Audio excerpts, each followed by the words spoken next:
Welcome. If you're looking for a way to turn off birthday notifications on Snapchat, you're in the right place. Whether you want to declutter your notifications or keep your birthday private, this quick guide will show you exactly how to do it. Let's dive right in. First, open the Snapchat app on your phone. Once you're in, tap on your profile icon located in the top left corner of the screen.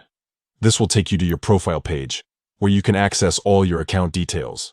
Next, look for the gear icon in the top right corner of your profile page. Tap on it to open the settings menu. This is where you'll find all the options to customize your Snapchat experience.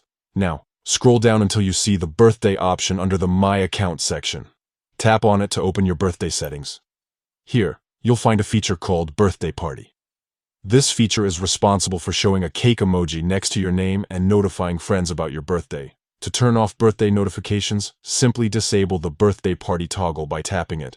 Once it's turned off, Snapchat will stop displaying birthday-related notifications or icons next to your name. And that's it. You've successfully turned off birthday notifications on Snapchat.